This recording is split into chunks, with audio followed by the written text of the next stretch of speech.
Mon écran n'est pas partagé, non? Je pense pas. Non, l'écran n'est pas partagé. Ok, attendez. Là, vous voyez mon écran. Là, c'est bon, Régis? Oui, oui. Oui, là, c'est bon. Ok. Bonsoir à tous. À part Régis, vous arrivez à bien me recevoir? C'est bon?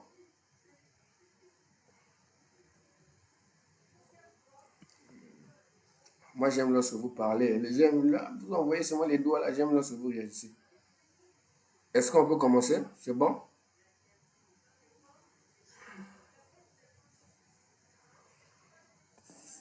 Mon son, Rajiv, mon son est bon.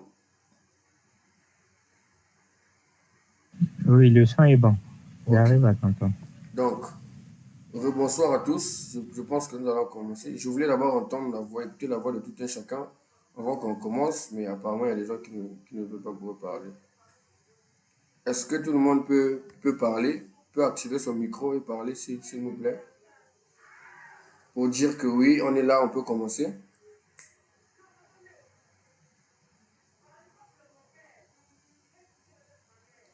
C'est comme ça, on ne peut pas commencer sans savoir lesquels nous suivent, lesquels.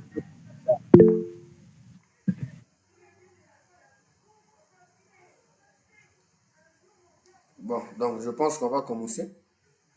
Et les autres qui vont s'ajouter, je pense qu'on va commencer. Donc, rebonsoir à tous. Je pense que ça ne serait plus nécessaire que je me présente. Donc, on va peut-être faire une petite récapitulation pour les personnes qui n'étaient pas présentes hier. Voilà, on était sur cette architecture. Le but était de faire communiquer ces deux sites. On a le site principal, le siège qui est Brazzaville, et le remote, donc le site distant qui est Kigali. Donc, le but c'est de notre architecture, c'est d'abord faire communiquer les deux sites. La deuxième possibilité ou bien le deuxième but était de rendre ce réseau résilient. Nous pouvons même remarquer dans les banques, je pense qu'il y a carrément de la résilience ou bien de la haute disponibilité, si je peux dire, au niveau des équipements informatiques, équipements réseau, parce qu'il ne peut pas avoir, par exemple, coupure à chaque fois des liens ou bien coupure d'un service quelconque. C'est bon? Jusqu'à présent, c'est bon?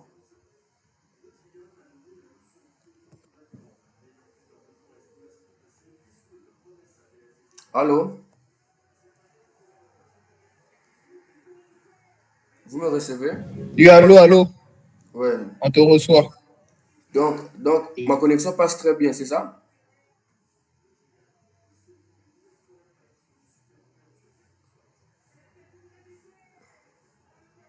La connexion passe bien? Ça passe, tu peux commencer. Ok, c'est bon. Parce que moi, je m'inquiétais dans le sens où je peux commencer. Ok, donc, pour la récapitulation, si vous avez même vu, j'ai modifié l'architecture côté WAN. Je vais expliquer pourquoi. Le but de cette architecture, donc, il y a un serveur DNS derrière là que je n'arrive pas à tirer. Je ne sais pas, ça ne vient pas. Mais qu'à cela ne tienne, il y a un serveur qui est là. Donc, je vais faire ceci pour représenter le serveur. Ok. Donc, le but de cette architecture était de le rendre vraiment résilient pour que, si vous voyez même sur chaque équipement, on a deux liens, on a deux liens, on a deux liens. Ça, c'est pour rendre notre réseau résilient. En cas de panne du premier lien, le deuxième lien pouvait prendre la main. Et qu'est-ce que nous avons fait hier? Nous avons fait une configuration au niveau 2. Donc, on a configuré tout ce qui est switch, on a mis des ports en trunk, on a mis des ports en accès pour chaque département, car notre réseau est segmenté via des VLAN, on a la ressource humaine, le marketing, la comptabilité. On a notre réseau guest auquel nous avons utilisé Microtik. Nous avons configuré. Je crois que nous avons finalisé.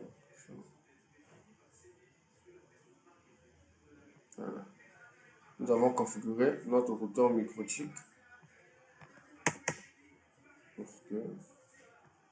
Voilà, on a pu configurer notre routeur Microtik on a ramené Internet sur microchip et les guests ou bien les invités ont eu Internet.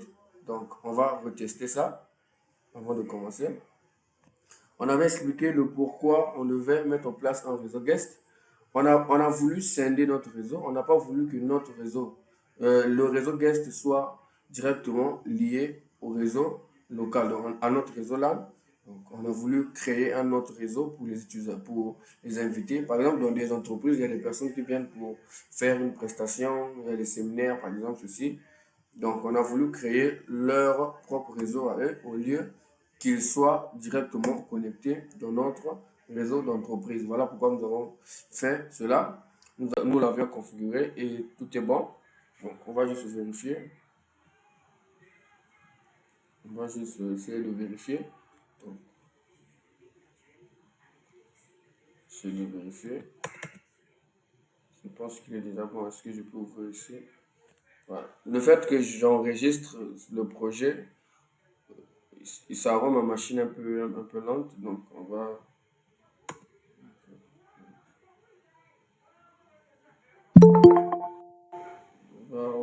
il faut ajouter une personne là.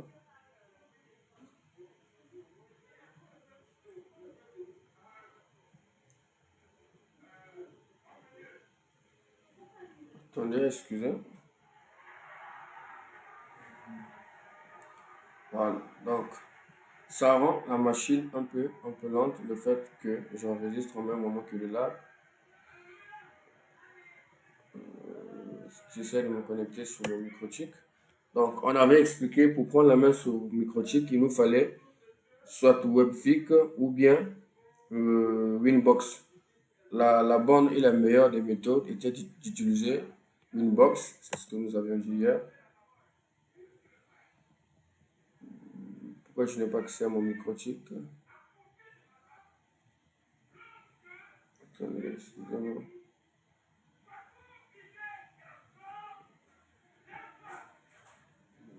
Ok. Je crois que c'est le même mot de passe que j'avais utilisé. Voilà. Admin. Ça me fait ramer la machine. Voilà pourquoi je ne voulais pas enregistrer. Voilà, c'est bon, je pense. Je pense que c'est bon. Voilà, ça rame. Donc, je serai obligé de supporter ça comme ça. Voilà, là, je suis au niveau de mon microchip. Ok. Donc, qu'est-ce qu'on avait fait sur le microchip? On avait créé ce qu'on appelle des bridges. Donc, on avait segmenté notre réseau. On a créé des bridges, bridge LAN, bridge management, bridge one. On avait adressé. Donc, nous voyons ici, nous avons des adresses IP au niveau. Attendez, ça charge, je pense bien. Je ne vais pas ajouter, je pense qu'on a déjà mis ça. On avait déjà mis des adresses IP sur des interfaces.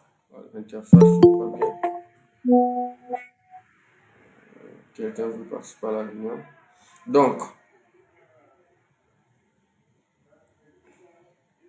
les utilisateurs au niveau du réseau guest pouvaient déjà aller sur Internet par rapport à ce que nous avons fait hier.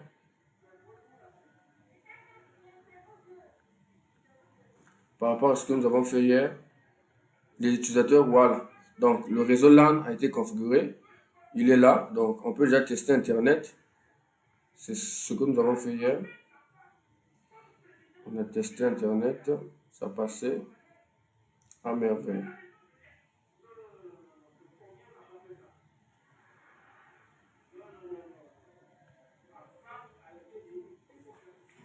Donc, je reviens sur Winbox. Ça me rend la machine très lente.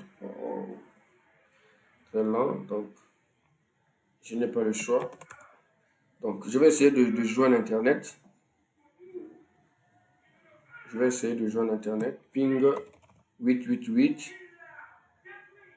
Est-ce que le microchip d'abord a Internet avant de vouloir joindre le microchip via le LAN? Est-ce que le microchip lui-même a Internet? On va vérifier.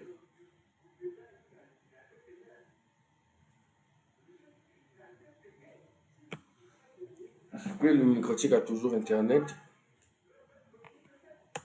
Voilà, non, ça y a pas Internet. Ok, ça passe bien. Là, on voit time out, mais après, ça s'est lancé, ça passe bien. Donc, est-ce que le réseau local peut aller sur Internet? On va vérifier.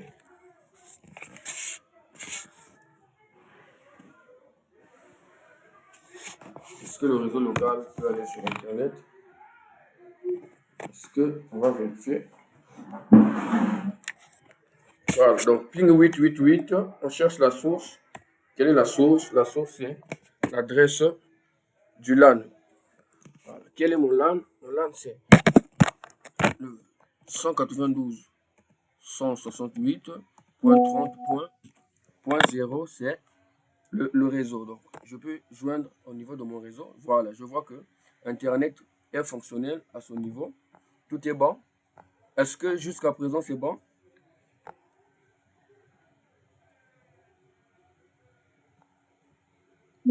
C'est bon? C'est bon? Si c'est bon, C'est bon. ok, d'accord, merci. Donc, avant d'aller très loin dans notre architecture, moi, je voulais, comme avait dit un de nos collègues, je voulais vous montrer comment ramener ou bien comment configurer un équipement sur PNET Lab. Voilà, je voulais d'abord, avant qu'on aille très loin, vous démontrer ou bien vous montrer comment ramener un switch sur PNET Lab. Par exemple, un switch en routeur sur PNET Lab. Comment le faire? D'abord, en premier lieu, il faut savoir que PNET Lab est un environnement très fluide qui nous permet de bien faire le lab. Donc, la première des choses, minimum 8 Go de RAM pour bien l'utiliser, pour être à l'aise avec. Donc, les prérequis pour avoir ou bien pour installer les images sur PNET Lab, il faudrait avoir d'abord, je prends mon bloc-notes,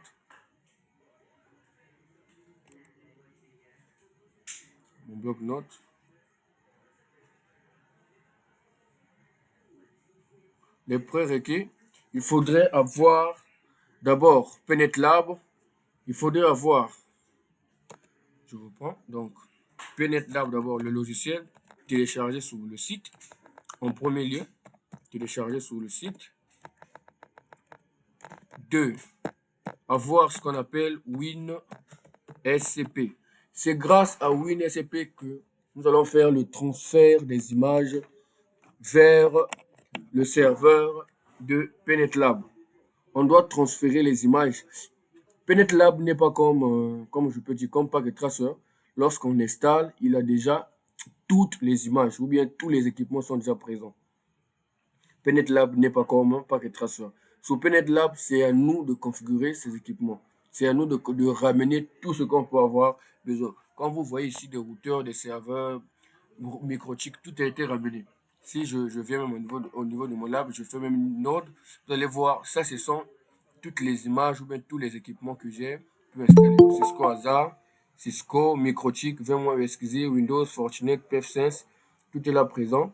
Ce sont les équipements que j'ai pu mettre en place. Donc, comme je l'avais dit, j'ai un lien ici, un lien que j'avais envoyé dans le chat, que je vais encore renvoyer pour les personnes qui aimeraient avoir cela. Je renvoie dans le chat pour les personnes qui aimeraient avoir besoin de ça. Voilà. OK. Donc, ce lien me permet de faire la recherche, par exemple, sur toutes les images que j'en ai besoin. Comment je fais pour ramener une image sur GNS3 et sur PNET Lab et le configurer? On va aller pas à pas. Je viens par exemple sur ce lien. J'ai plusieurs chemins sur ce lien.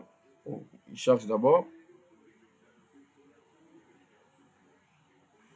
Donc, la première des choses, comme on a dit, c'est d'avoir PNET Lab lui-même,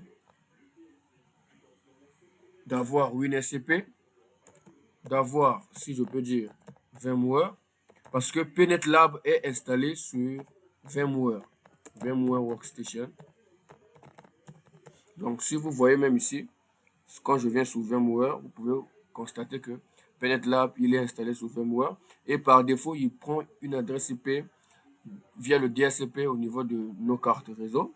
Donc, c'est cette adresse IP que je viens taper sur ma barre de navigation et je suis sur l'interface graphique de PenetLab. Donc, l'environnement ici me montre les accès où je peux avoir les images. Donc, les images que nous utilisons souvent, c'est sur QEMU. Qu'est-ce que je fais? Je viens, par exemple, il y a toutes les images ici, il y a tous les équipements. Je vais faire exprès de taper Kali Linux. Je vais faire exprès de taper Kali. Vous allez voir, il y a même déjà Kali qui est là, Kali Linux pour ceux qui font sécurité. Ceux qui sont vraiment plus en sécurité. Donc, je peux, là, je vois la taille. Kali pèse combien? 4,64 Go que je peux installer et télécharger. Mais puisque nous sommes sur un webinaire, je préfère pas l'installer. Donc, il y a tous les équipements ici. Je peux chercher un switch. Je peux chercher, il y a plusieurs équipements. Si je viens même au niveau de mon lab, je vais chercher l'image du switch que j'utilise. Je viens par exemple la switch. Voilà, je vois, j'utilise quoi? BIOS L2. Voilà, ça c'est le switch que j'utilise actuellement. Je vais essayer de chercher ça. Il est où? Au niveau de mon lab. Quand je vais faire par exemple BIOS L2. Est-ce que ça va sortir? J'espère que j'ai bien écrit ça. Voilà. C'est ça que j'utilise. Donc, comment je fais? J'ai déjà, je crois que j'avais, oui, j'ai des images ici. Donc, je vais faire, c'est comme si vous n'avez pas des images, vous téléchargez. Mais moi, par contre, j'ai déjà des images. Donc, je vais faire exprès de prendre une image et essayer d'installer pour vous montrer comment ça se passe. Donc, on a dit la première des choses, c'est d'avoir PenetLab. Donc, il n'est pas vraiment compliqué. Vous l'installez. Vous avez Workstation. Vous installez PenetLab dans Workstation. Ensuite, vous devez avoir WinSCP. Mais ce n'est pas fini.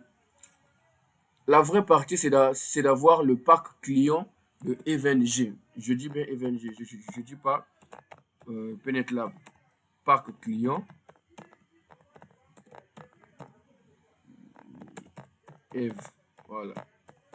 Donc, d'avoir le pack client de EVNG.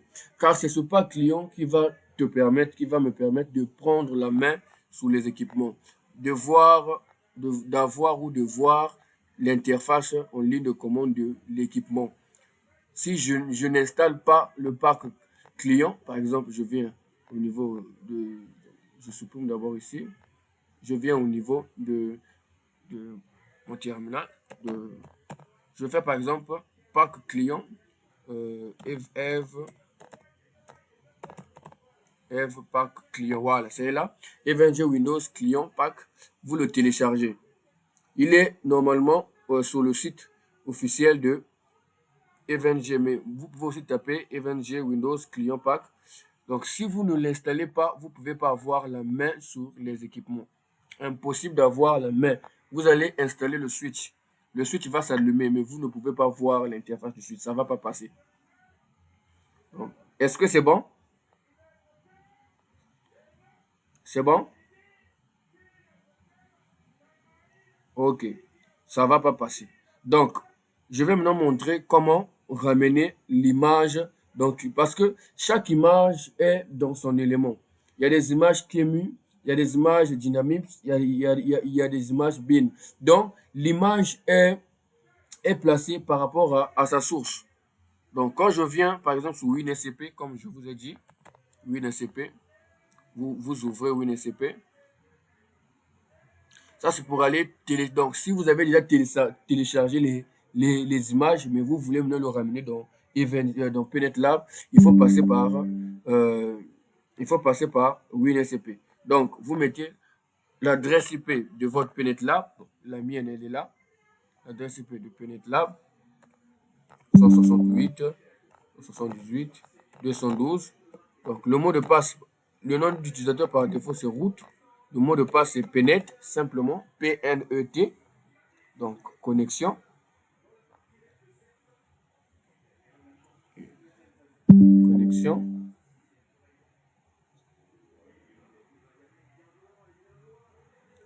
OK. Donc, je suis déjà sur route. Qu'est-ce que je fais? Je viens sur OPT. OPT, la première des choses, après, c'est un chemin qui me ramène sur Kemu. Donc, après, j'ai quoi? NetLab. Ensuite, j'ai Addon.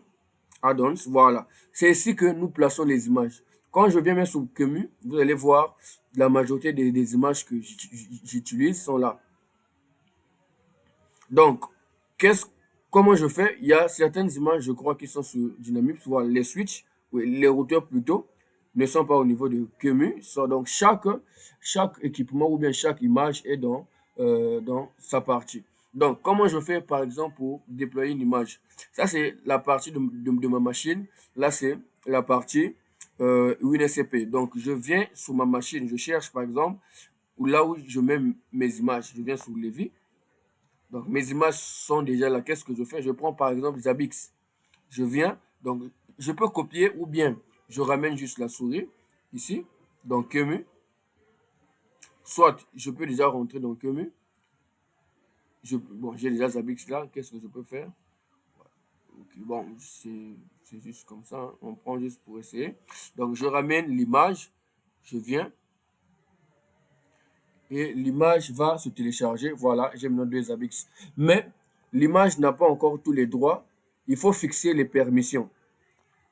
Si je viens par exemple sur Zabbix, il n'y a pas encore certaines permissions. Je pense que c'est le deuxième. Il n'y a pas encore certaines permissions pour que le logiciel fonctionne. Donc, qu'est-ce que je dois faire? Je dois fermer le lab et aller mettre les permissions manuellement. Donc, je viens sur Système. Donc, peu importe les images, on va vous montrer le chemin. Si l'image est de Kemu, on va vous montrer que c'est une image Kemu. Si l'image est de... Donc, du coup, vous n'allez pas vous tromper sur les images que vous pouvez installer. Donc, je viens là, je vais fixer la permission. Et quand je vais fixer la permission, automatiquement, l'image sera prête. Tout en sachant que j'avais déjà installé le pack client EVNG. Tout est déjà bon, tout est déjà bon. Donc, jusqu'à présent, tout est bon. C'est bon? Je peux avancer? OK. Donc, nous allons maintenant commencer notre lab, la partie que nous n'avons pas pu faire hier.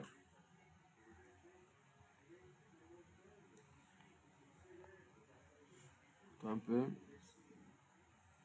Ça rame, je ne sais pas pourquoi. Donc, le fait d'utiliser OBS Studio, ça fait un peu ramer la machine. Mais qu'à cela ne tienne, on va pas arrêter de partager parce qu'il y a ceux qui ne seront pas présents, donc il faut toujours penser à eux.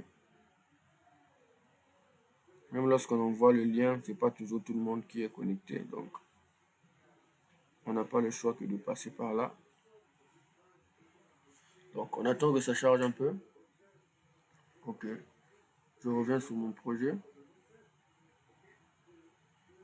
Ça charge un peu.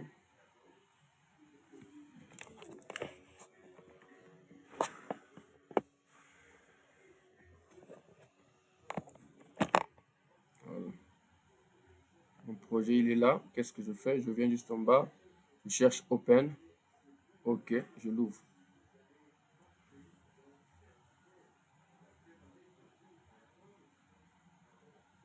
Ça charge un peu.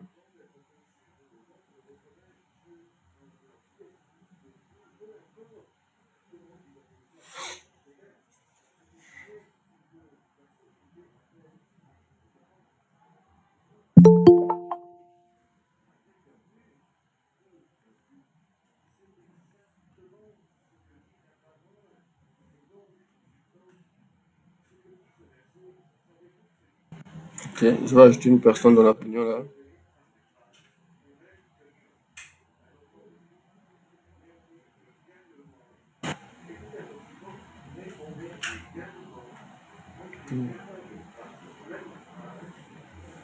Wow.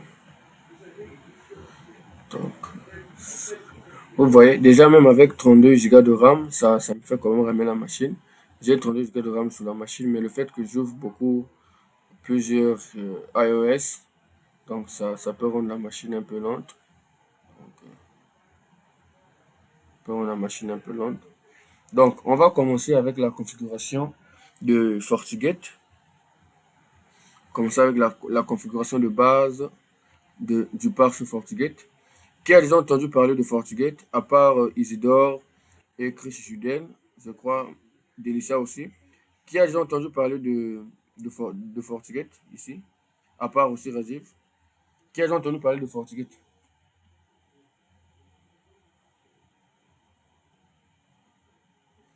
Vous êtes là? Non, Judel, pas toi. Qui a déjà parlé? Monsieur Genovi, vous êtes là?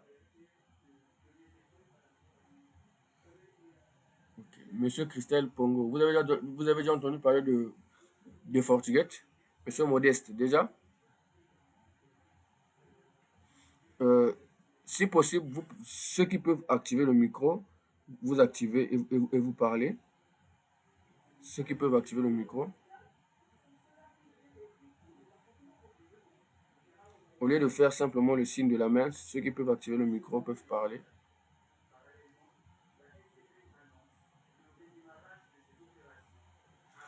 Donc, c'est pas grave. On va commencer. Donc, j'attends que ça finisse de charger. Oh, donc, Euh, Allô, vous m'écoutez? oui, oui, on t'écoute. Oui, j'ai déjà entendu parler de FortiGate. Bon, d'après ce que j'ai eu à apprendre, c'est que c'est une solution de sécurité réseau. Donc, c'est Donc, comme un pare-feu, si je peux le dire. oui, c'est un pare-feu. Donc, tu l'as déjà configuré, c'est ça? Non, non, pas encore. Tu as vu, mais tu n'as pas configuré. C'est ça, non? Non, j'ai pas encore configuré. J'ai juste l'idée de ce que c'est. Ok. Donc, au moins, tu auras la chance de comprendre, au moins, de voir comment configurer la configuration de base. Et ça va quand même vous faire un peu du bien. Donc, ça lambine un peu. Je ne sais pas pourquoi ça fait ça. Je vais essayer de sortir et revenir. Je vais essayer de sortir et revenir. Donc, le fait que j'enregistre me fait ramer la machine. Donc, en tout cas, supportez-moi comme ça. Hier, ça ne m'a pas fait ça parce que je n'ai pas. Voilà pourquoi je n'ai pas voulu enregistrer hier. Mais là, bon, il y a des gens qui se sont plaints qu'ils n'ont pas reçu, ils n'ont pas vu le lien de la vidéo. Donc, vous allez un peu me supporter jusqu'à ce qu'on arrive quand même à ouvrir le live.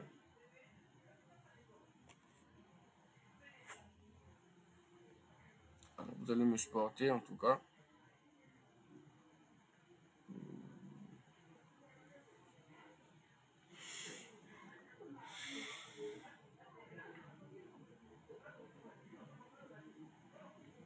Donc, il y a des gens qui ont déjà vu FortiGate, qui ont déjà manipulé aussi, c'est sûr.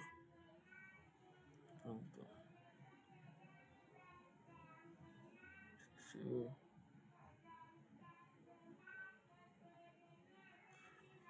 donc, là, je suis sur. Je peux déjà venir sur les. Bon, moi, je voulais d'abord que. Je voulais de venir d'abord sur le terminal FortiGate. Je voulais qu'on voie l'architecture. Là, je suis déjà sur le prompt. Donc, avant, je voulais que l'on voie l'infrastructure. Et qu'à cela ne tienne, je pense on va précéder, on va aller jusqu'à ce qu'on va voir ça. Parce que ça lambine un peu. La machine chauffe même là. Donc, je pense. En tout cas, même lorsqu'on dit tu peux avoir plusieurs rames, la machine va toujours te faire un tour. Donc,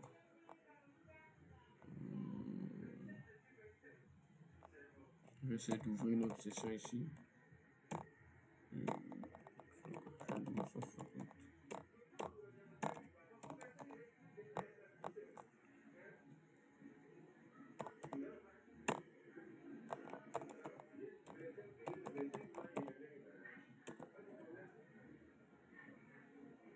Wow.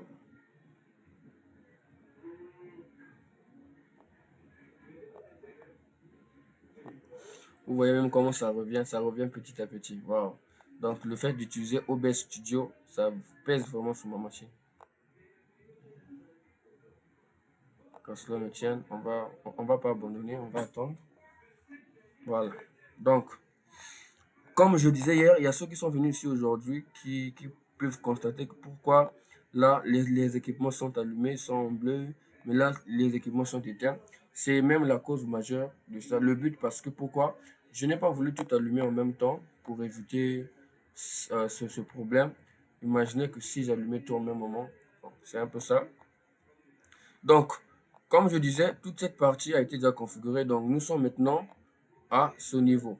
Si vous voyez même qu'il y a un changement au niveau de la partie One, j'ai ajouté un switch.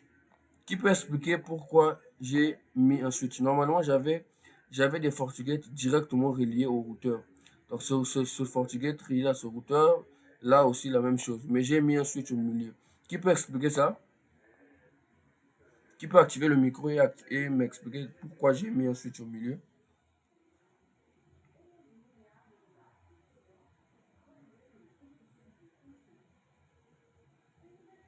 Quelqu'un peut parler? C'est pas grave. Bon, j'ai mis le switch au milieu parce que déjà, avant, j'avais quoi? J'avais ce premier FortiGate relié au premier fournisseur d'accès Internet. Ce deuxième FortiGate relié au premier fournisseur d'accès Internet. Mais tout en sachant que un port du routeur est égal à un réseau. Est-ce que vous savez ça? Oh, j'ai perdu la connexion. Wow.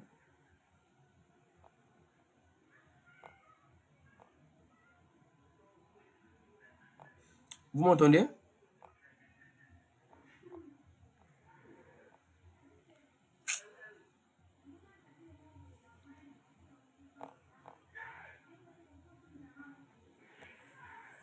J'ai quitté la réunion. Attendez, je vais revenir.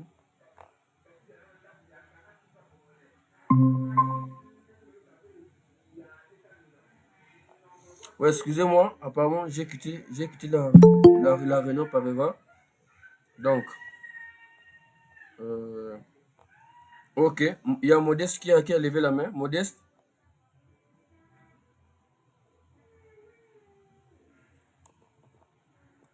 Modeste, vous êtes là? Oui, je suis là. Ok, vous avez levé la main. Oui, en fait, j'allais répondre à la question.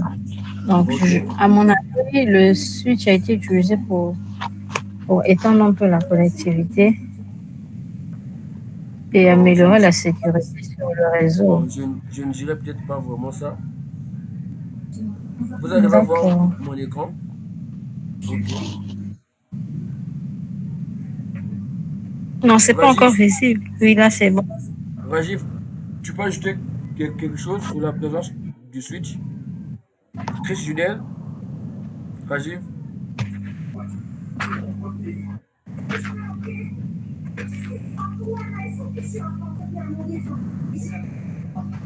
Ok, c'est pas grave.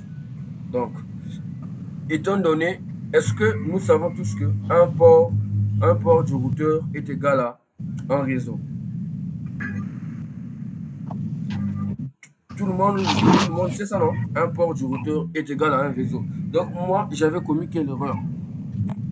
J'avais mis le premier port du FortiGate au niveau du premier routeur fournisseur d'accès Internet et le deuxième port aussi au niveau du deuxième. Donc, le Forti 1 était connecté à ce routeur, le Forti 2 aussi était connecté à ce routeur. Ce qui revient à dire que j'aurais déjà deux fournisseurs, donc deux liens. Moi, je n'ai besoin que de deux WAN. Donc, que celui-là me donne un WAN, l'autre fournisseur d'accès Internet me donne aussi un WAN. Ça fait deux. Mais lorsque je branche deux FortiGate, donc les deux FortiGate sous le premier routeur, ça veut dire que j'ai déjà deux réseaux ici. Quand les deux viennent aussi ici, ça veut dire que j'ai aussi deux réseaux. Donc c'est ce qui me fait combien de réseaux? Quatre réseaux. Attention, une interface du routeur est égale à un réseau.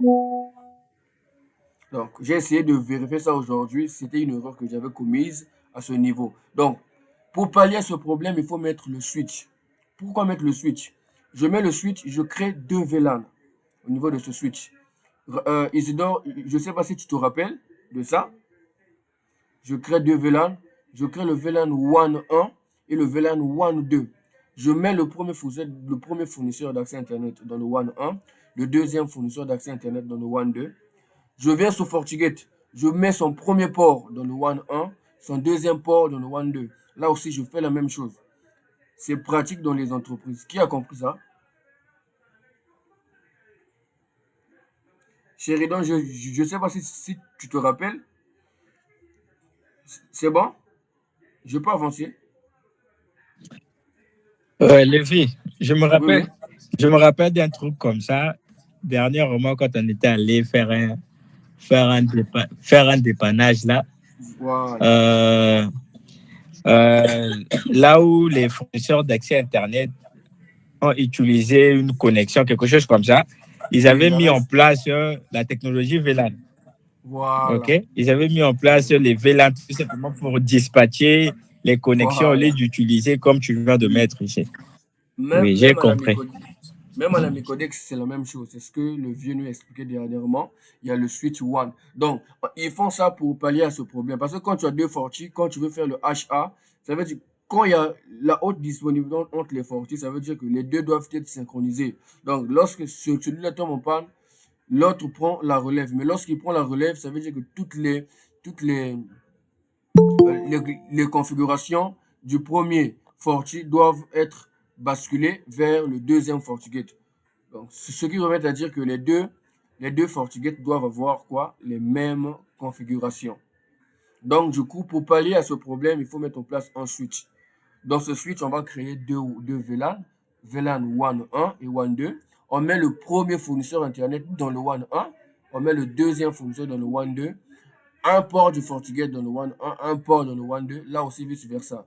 Et via le DSCP qui a été configuré sur ces routeurs, qu'on va configurer ensemble, ça va passer sans problème.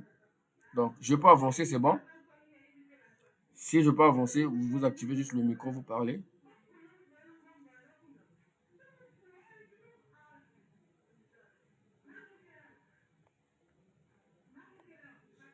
C'est bon? Ouais, c'est bon. C'est bon, c'est bon. Ok, merci. Donc, la zone DMZ a été déjà configurée. Nous remarquerons même ici le serveur. Il y a mon serveur AD. Attendez, c'est un peu. Ça a ramé, je pense bien. Il y a un serveur AD qui est là. Bon, qu'à cela ne tienne, commençons avec la configuration des FortiGate. Donc, sous les équipements physiques, comment prendre la main sur FortiGate?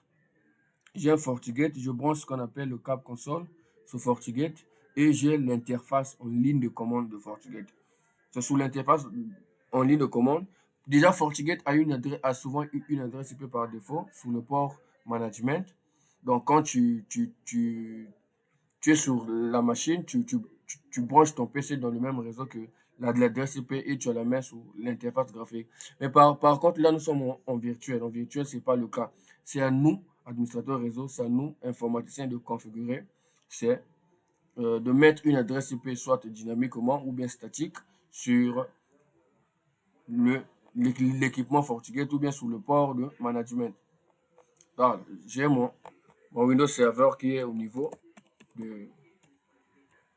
Et je vais m'identifier. Donc, comme je disais, PNetLab est un environnement qui facilite la tâche, qui te permet d'installer tout. Donc, il y a Windows Server, il y a tout ce qui est possible. Donc, c'est un peu lent parce que j'ai ouvert beaucoup de choses à la fois. Sinon, on va quand même se supporter comme ça jusqu'à ce qu'on va finir. Donc, aujourd'hui, on va tester ce qu'on appelle la haute disponibilité et le HA. On doit ramener Internet au niveau de notre LAN. Au niveau du LAN, on avait configuré tout ce qui est basique, mais jusqu'à présent, les utilisateurs qui sont au niveau LAN n'ont pas encore reçu des adresses IP. Donc, c'est ce que nous allons faire aujourd'hui. Donc, ça charge un peu, c'est pas grave. Donc, je vais commencer avec la configuration de base. D'abord, des routeurs fournisseurs d'accès Internet. Je dois d'abord ramener Internet en vert ou bien vert. Ça, dans l'entreprise, ce sont les routeurs que les fournisseurs d'accès Internet viennent déposer dans notre infrastructure. Ils viennent déposer. Et Donc, c'est ce que je dois d'abord ramener Internet vers, vers mon réseau. Donc, avant de ramener Internet vers FortiGate, je dois d'abord m'assurer que, parce qu'il n'y a aucune configuration, j'ai voulu que l'on commence toutes les configurations ensemble, qu'on puisse voir comment ça se passe. Donc, je viens, je cherche le routeur ISP-MTN. Il est là.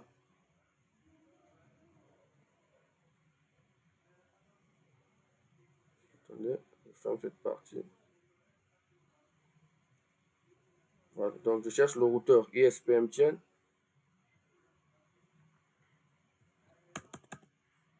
Donc, la première des choses, qu'est-ce que je fais? Enable. Avant même de faire config, on peut vérifier. Show running config. Il n'y a rien comme configuration. Pourquoi rien de rien? Il n'y a rien de rien comme configuration. Donc, je n'ai encore rien fait ici. Donc, je commence. Je vais d'abord renommer. Je fais hostname 1.1. Je mets 1.1 et je mets ISP1 aussi. Je mets seulement ça, ISP. OK. La première des choses à faire, je désactive d'abord la recherche DNS parce qu'à chaque fois que je vais peut-être vouloir commettre des erreurs, il va me ramener à faire une recherche. Donc, qu'est-ce que je fais? Je configure les deux adresses IP, les deux interfaces. Sous la politique NAT, ça c'est l'interface qu'on appelle le outside. Ça c'est le inside. Ça c'est l'entrée, ça c'est la sortie. Donc, qu'est-ce que je fais? F2.0 IP NAT outside. Je mets une description, lien, one, OK. IP adresse DHCP. Je demande une adresse IP dynamique puisque derrière cette carte réseau, il y a le DHCP configuré, il y a une adresse.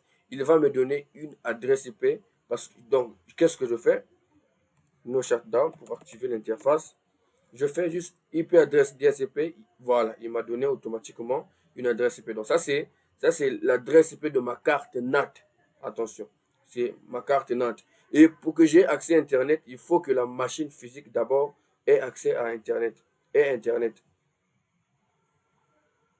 Donc, est-ce que la machine peut déjà joindre Internet? Looping 8.8.8. Voilà, 5 sur 5. Mon fournisseur d'accès Internet a Internet. Il n'y a pas de problème. Donc, je viens interface F00.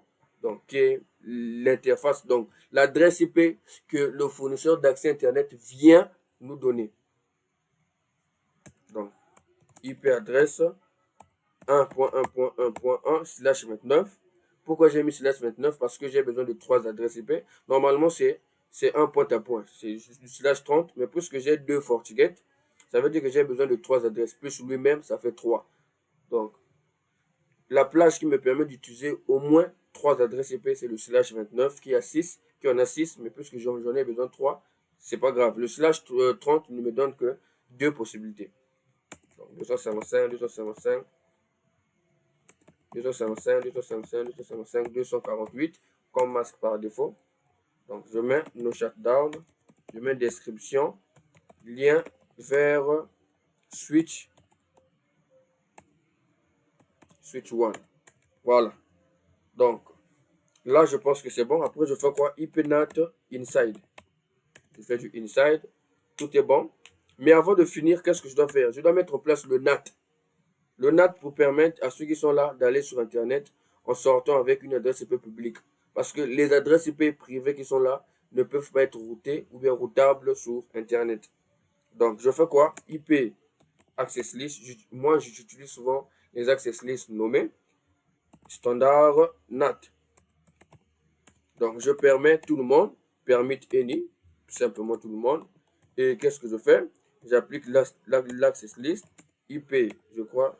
IP NAT inside source list. Je prends le nom de l'access list que je viens de créer. Interface de sortie. Donc, sortez avec cette adresse IP. Interface F2.0 overload. Overload, c'est du surcharge. C'est ce que notre frère Rajiv a dit hier, que tout le monde sortira vers Internet avec la même adresse IP, publique. Donc, cette adresse IP. Donc, tout est bon. Je pense que à ce niveau.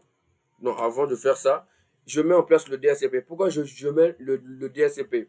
pour que lorsqu'il va fournir les adresses IP au FortiGate, je n'ai pas envie de configurer ça manuellement. Donc, je rentre dans Forti, je mets un point. Donc là, j'ai mis 1.1.1.1.1.1. Là, je vais mettre 1.1.2, là, 0.3. Non, j'ai pas envie de le mettre statiquement. Je fais manuellement. Je fais le DHCP. Lui-même, il va attribuer les adresses automatiquement. Donc, jusque-là, c'est bon déjà. Au lieu que j'avance, c'est bon. Si c'est bon, vous ne faites qu'un signe. OK. Une personne déjà, c'est bon.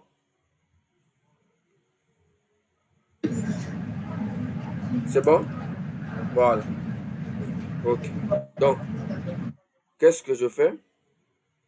J'active le NAT, voilà. IP. Et le DSCP plutôt. IP DSCP pool 1.1.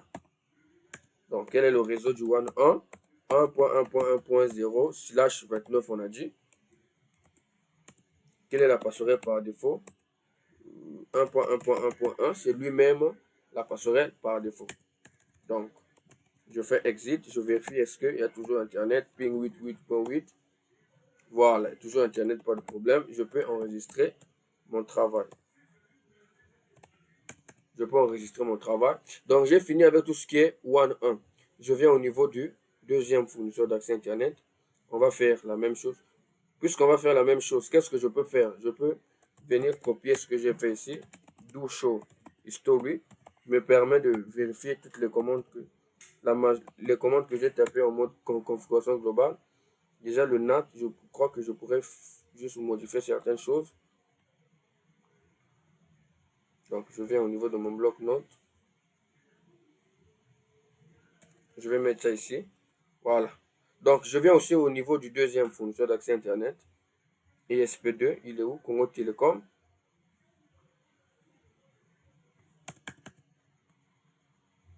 Donc, je renomme d'abord le nom de l'équipement.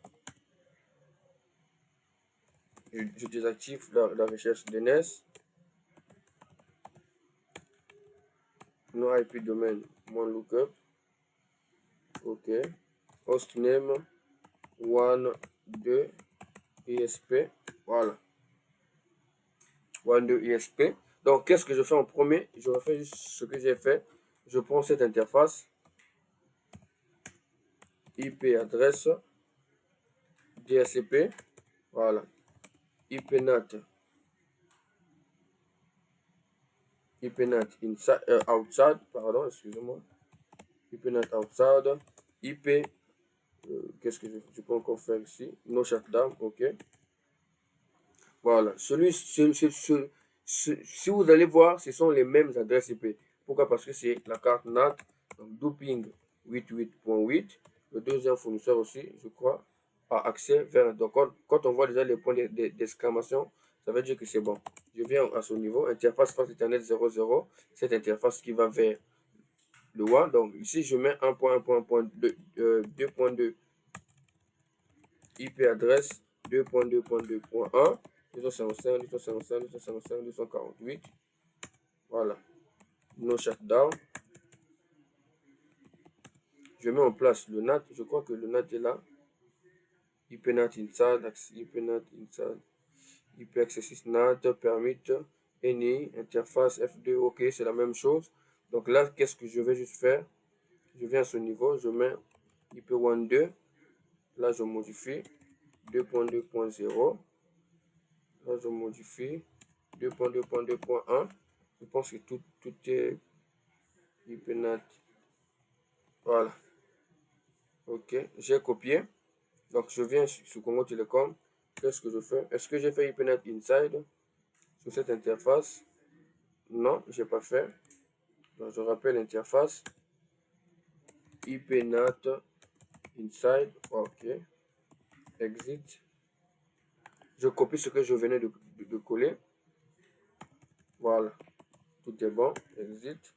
Je vérifie. Est-ce qu'il y a toujours connexion Internet? 8.8.8.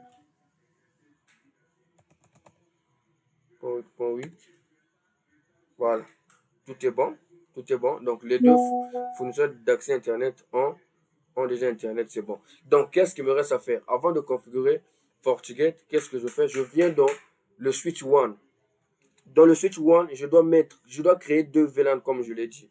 je crée deux VLAN.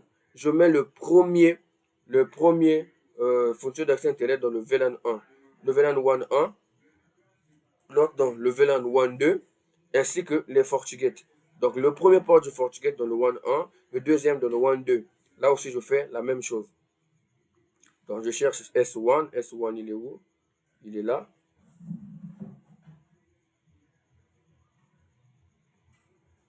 Je cherche S1. Je cherche S1. Voilà, ça devient même lent, c'est pas grave.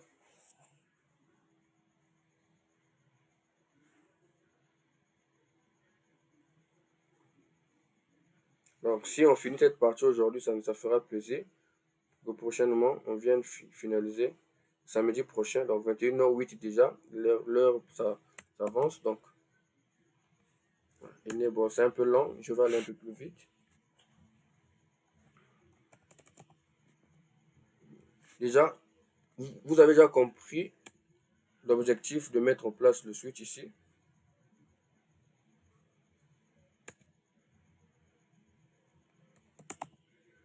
Vous avez compris l'objectif. Donc, bon, c'est mieux que je vienne sur bloc-notes. Je tape les commandes et je vais juste copier là-bas. Donc, je peux supprimer cette partie. Donc, je viens sur le switch. J'ai dit que je mets le premier port dans le 1. Là, je mets dans le 2. Quand je viens sur le switch, je vais d'abord créer deux VLAN. Je crée le VLAN 100 que je vais appeler name 1. Donc, je crée le VLAN 200 que je vais appeler 2. Donc, c'est bon. Exit. Qu'est-ce que je fais? Je mets le premier port dans le premier VLAN. Puisque ça, c'est le premier fournisseur d'accès Internet. Interface giga 01, giga 00 plutôt. Switch port, attention. Access VLAN 100. Donc, interface giga 03, qui est le deuxième fournisseur d'accès Internet. Je le mets dans le deuxième VLAN. Dans le deuxième VLAN, le VLAN 2. Qu'est-ce que je fais? Je viens aussi au niveau des FortiGate. Je fais la même chose. Donc, je prends le port giga 01. Je prends giga 10, ok. Ça doit être les mêmes ports. Donc, est-ce que celui-là, le port 2, c'est lequel? Je dois mettre les mêmes ports. Sinon, ça va m'embrouiller. Voilà. Les deux FortiGate doivent avoir les mêmes configurations. Donc, ils doivent avoir les mêmes ports. Sinon, il faut savoir le port 1 de ce FortiGate doit être dans le 1. Le port 1 de celui-là aussi doit être dans le 1. Sinon, lorsque je vais mettre en place le HA, il n'y aura pas synchronisation. Si ici le port 1 est dans le 1, par contre le port 1 ici est dans le 2, ça ne va pas passer. Le HA ne va pas passer. Donc, je dois bien vérifier la partie port. Je pense que c'est le giga 02. Le port 1 c'est en bas. Je pense que c'est le giga 01 et le giga 02 que je dois mettre dans le 1. Voilà, je pense que c'est ça.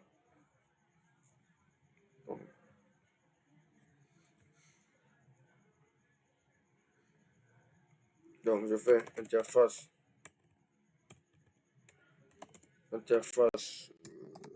range gig 0 1, voilà, à 02. Ok. Switch. J'avais déjà copié, je pense bien. Voilà, switch port, VLAN 100. Donc, les deux premiers ports du FortiGate seront dans le VLAN 1. Le premier one plutôt. Donc, je fais l'inverse. Interface range. Voilà, interface range gig. Donc, gig 1. Celui-là, c'est 0. Et 1, je crois bien. Voilà, 1, 0 et 1, 1. Ceux-là seront dans le VLAN 200, dans le deuxième VLAN. Donc ici, jusqu'ici, tout est bon. qu'est-ce que je fais? Je vais juste aller coller ça au niveau du switch et tout est bon. Est-ce que vous avez compris? C'est bon? Quelqu'un peut parler? Quelqu'un peut parler?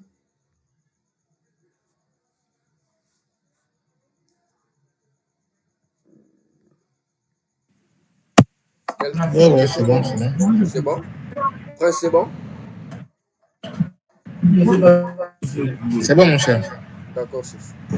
Donc, je viens sur le switch. S1, je copie ce que je venais de coller. Je colle ce que je venais de copier plutôt.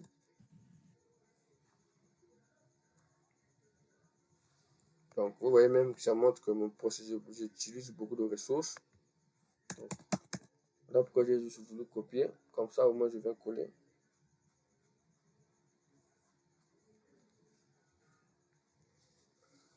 Voilà. Donc, je viens.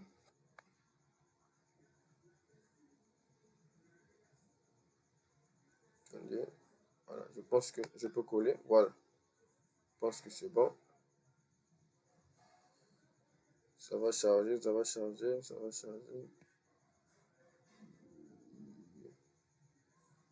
Down. Zero. Down.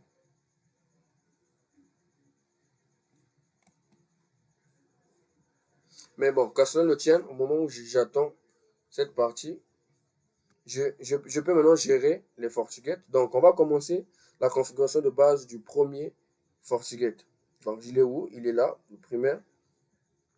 Donc, lorsqu'on a la première vue sur l'interface en ligne de commande de FortiGate, c'est le nom de la série ou bien de la version de FortiGate qui sort et le login. Donc, le login par défaut de FortiGate, c'est quoi? Admin. Sans mot de passe. Donc, je ne tape pas de mot de passe. Par défaut, il n'a pas de mot de passe. Mais je suis forcé à changer le mot de passe. Donc là, je dois mettre un nouveau mot de passe. Comme d'habitude, je mets Cisco. Je confirme le même mot de passe. Et je suis. Je pense que c'est bon. C'est juste la machine qui rame. Est-ce que le switch est toujours bon?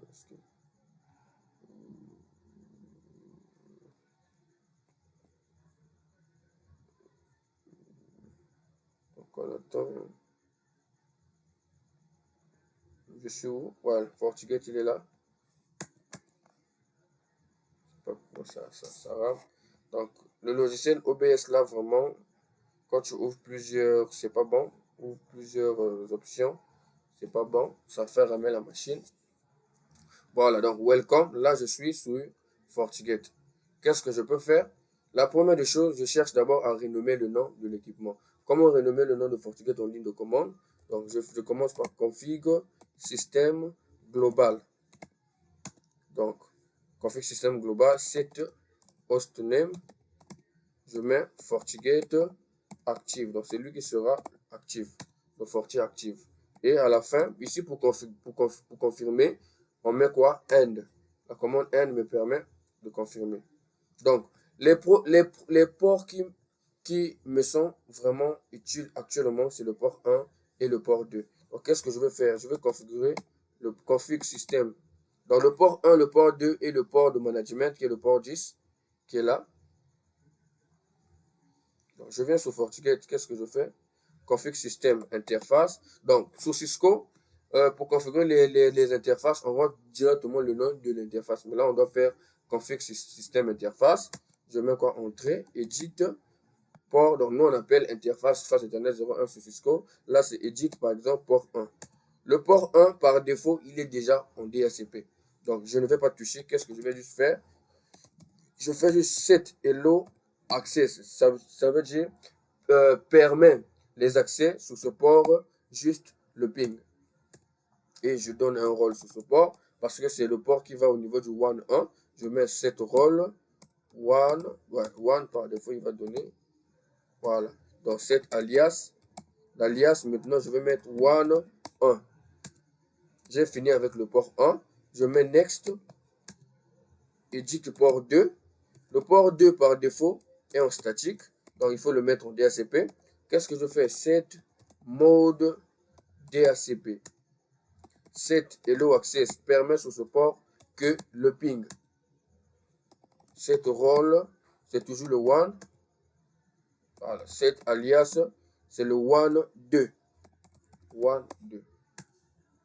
End. Voilà. Non, pas end, je dois configurer l'adresse IP de management sur ce port. Donc, je dois revenir. Config système interface. Edit port 10. 7. Hello access. Avant même de faire ça, je mets d'abord cette mode DHCP parce qu'il va prendre l'adresse IP par défaut de ma carte NAT. Voilà, 7 hello access ping http https. Qui peut dire pourquoi j'ai mis puis 7 hello access http https.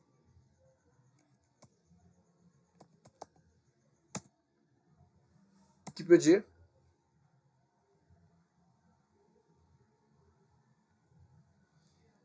Qui peut dire pourquoi on a mis cette hello access http https?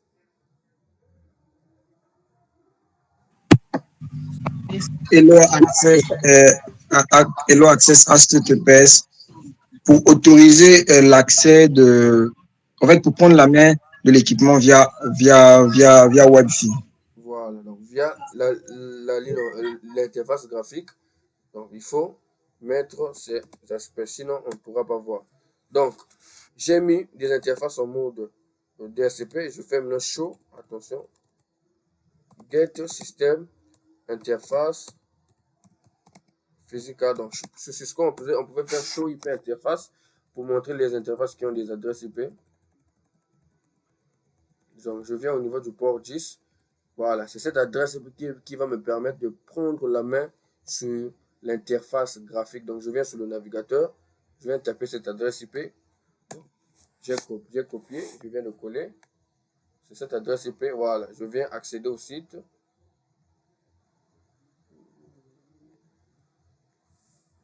Attendez. Ça a ramé, j'ai perdu ma souris.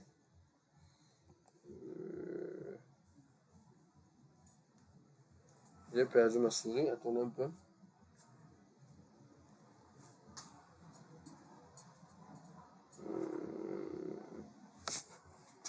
Donc, en attendant, j'ai perdu, ok, c'est bon. Je dois accéder au site. Voilà, vous voyez, là, on me demande de m'authentifier, de mettre le username, donc l'admin par défaut, et quoi? Le mot de passe que je venais de changer. Et le mot de passe que je venais de changer. Donc, automatiquement, je serai déjà sur FortiGate. On va passer, on vient sur le deuxième FortiGate. On fait la même chose. Donc, vous avez déjà vu. Là, je pense que je peux aller un peu plus vite. Admin, sans mot de passe. Je suis forcé à changer de mot de passe. Donc, Cisco. Donc, je configure le port 1, 2 et 10. Donc, en attendant, il va charger. Voilà. Là, ça prouve que c'est le FortiGate actif. Il est en train de charger puisque la machine rame un peu. Donc, je reviens d'abord sur mon switch. Est-ce que le switch avait pris les configurations que j'avais? Voilà. Je vois, il y a des ports là et les commandes qui ne sont pas passées. L'erreur a été commise où? Switch port, accès, switch port. Voilà. Voilà l'interface graphique de FortiGate. Les interfaces graphiques dépendent aussi des versions. Il y a d'autres versions qui ne sont pas comme ça. Donc, je vais configurer le switch un peu plus vite fait, sinon il ne prendra pas en considération ce que j'ai fait.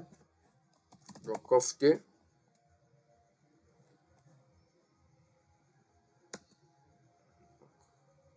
Je vais faire exprès de créer d'abord les VLAN. Bon, je crée d'abord les VLAN, c'est pas grave.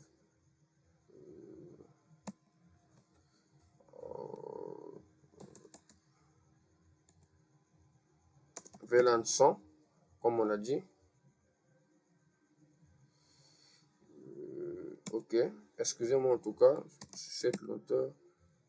VLAN 100 name 1. VLAN 200 name. C'est la partie là qui rame un peu. 2. Donc l'interface graphique de FortiGate. Et là, je viens même sur Network, l'onglet Network. Interface. Donc pour voir les interfaces, au niveau de interface, interface physique, voilà.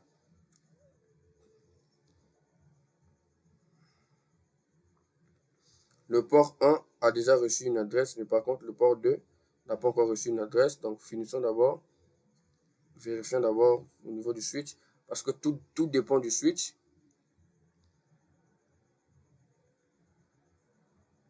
Tout dépend du switch. Est-ce que les VLAN sont déjà, est-ce que les ports ont marché, et ont bel et bien marché. Donc ce soir, je pense qu'on va juste faire, on va juste mettre le HA. Vu l'heure, les aléas du direct, il y a toujours des imprévus. On doit configurer d'abord le LAN. Je pense qu'on va d'abord faire le HA. Donc, au moment où ça lambine, je peux déjà venir finaliser la configuration deuxième FortiGate. Qu'est-ce que je fais? Config, système, global. Je modifie le nom. Je mets set hostname, FGT, passive. Voilà. Donc, je fais end, tout est bon. Ok, configuration, config système interface pour les interfaces. Set edit plutôt, edit port 1. Le port 1 par défaut, il est déjà en DHCP. Donc, je mets set role 1, set alias 1. Set hello access permet juste le ping de passer sur cette interface, sur ce port. Next. Edit port 2. Set hello access permet juste le ping. Set mode DHCP. Lui n'est pas en DHCP par défaut. Set role 1. Set alias 1, 2. Je prends le management. Donc je fais next. Edit port 10. Set role. Le rôle indéfini. Il n'est pas LAN, il n'est pas DMZ, il n'est pas WAN. Set alias. Donc je fais quoi? Management. Set mode. Je le mets en DHCP. Les permissions sur cette interface, je mets ping HTTP HTTPS. Je fais end, tout est bon. Donc je peux même faire deux choses à la fois. Je reviens sur le switch, je vérifie.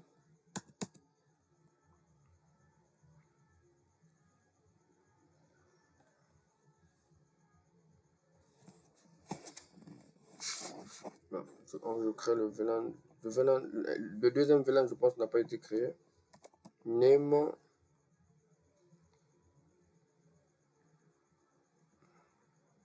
Bon, je suis obligé seulement de finaliser, puisque je suis déjà à, je crois, 1 heure de ma vidéo. Donc, je ne peux pas abandonner ça en pleine route. On est obligé de supporter. Name. Donc, je viens d'avoir vérifié get système interface. Là, je suis sur le deuxième FortiGate. Interface physical.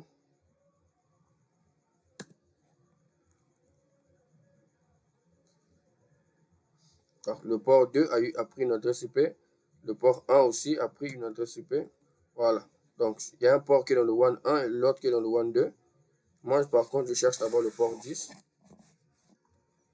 La prise en main.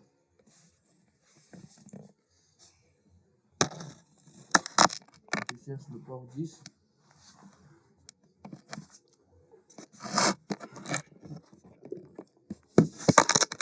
Je cherche le port 10. Attendez, est-ce qu'il y a des messages là? Vérifie. Non, il n'y a pas de message, ok. Le port 10.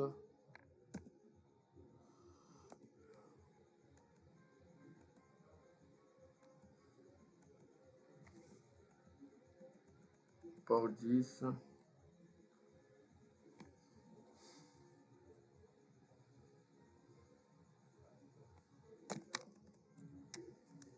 Port 10.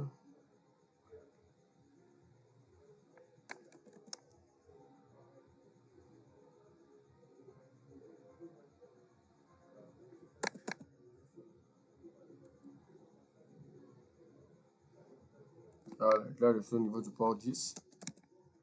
Mode DHCP, il va donner une adresse, voilà. Donc, je copie cette adresse IP.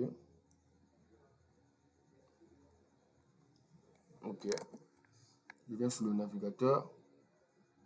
Je peux coller.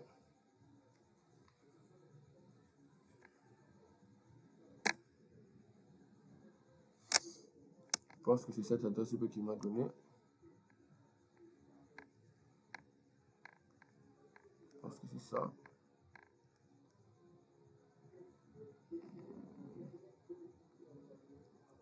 Je pense que le port 2 d'ici là n'a pas pris une adresse IP. Donc, le management, il est là. Ok. Ouais, je crois qu'il a refusé cette adresse IP parce que j'utilisais déjà cette adresse IP sur VMware ESXi. Donc, qu'est-ce que je vais faire? Je vais aller mettre le port puisque je connais déjà l'adresse IP se trouvant sur ma carte, config système interface, je vais le mettre en dynamique et en statique plutôt. Edit port 10, set mode statique, set IP. L'adresse IP là est déjà utilisée dans mes équipements. Donc c'est le même réseau, mais je vais juste changer là, la partie là. Donc je mets ça, slash, je crois que c'est le slash 24. Voilà. Set hello access, je garde le même ping, HTTPS. Je crois, ok. Voilà. Donc je viens ici, cette adresse IP est déjà utilisée, voilà pourquoi. J'enlève, je mets juste 10, voilà. Vous voyez ici, quand je vais mettre 185 comme ils ont donné, c'est une adresse déjà utilisée. Voilà, c'est l'adresse que j'utilise sur ESXi. Voilà pourquoi il n'a pas. Quand je vais mettre 10, je pense que voilà, 10 aussi déjà utilisé. Est-ce que 10 aussi 10, c'est ce que j'utilise sur VMware ESXi. Je crois sur vCenter. Je pense bien. Est-ce que c'est ça? C'est pas grave. Bon. Je vais mettre 15. Je vais mettre 15. Je vais mettre 15. Donc je reviens, config système interface, edit port 10, 7, je mets 12 ou à 13 parce que je pense pas que j'ai déjà partagé cette adresse IP. Les accès. Et je fais un. Voilà. Donc je viens ici. Je mets 13. Voilà. Je pense que je n'ai pas encore partagé cette adresse IP. Le temps qu'ils prennent en compte.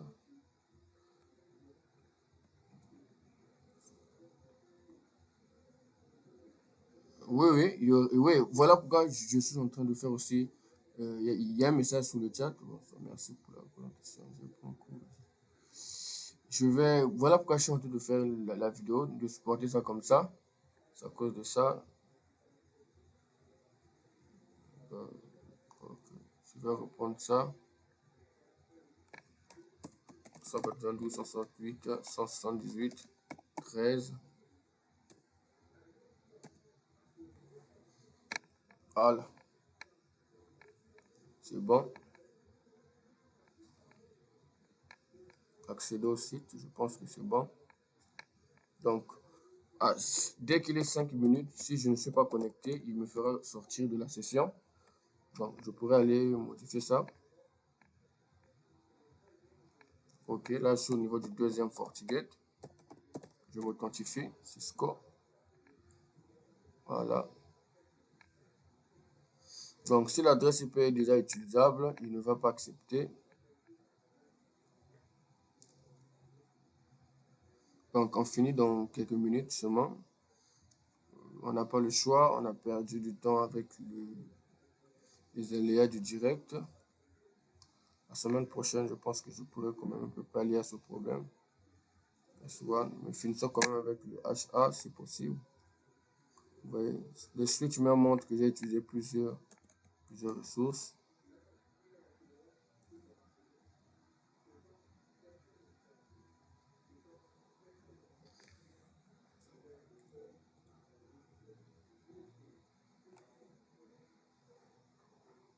Voilà. Name, je crois, il restait juste le nom. One, 2, si je ne me trompe pas. Les messages là sortent encore.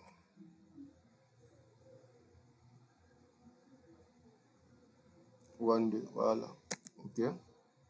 Donc, je mets déjà les ports un peu plus vite dans les...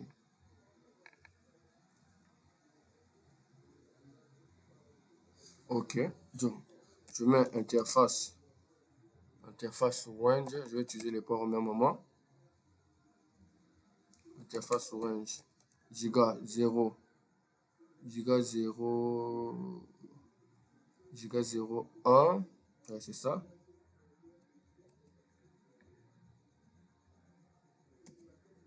Interface range Giga 0, 1.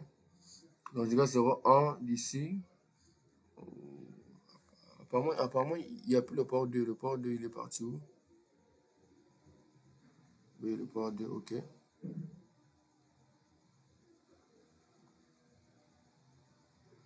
Wow. C'est vraiment lent. C'est vraiment lent. Bon, je pense qu'on va arrêter ici. Je vais essayer de pallier à ce problème prochainement. Donc, la semaine prochaine, parce que là, c'est trop lent. Et je ne pense pas que nous pourrons avancer comme ça. Il est presque 22 heures aussi. Je pense que nous allons arrêter ici.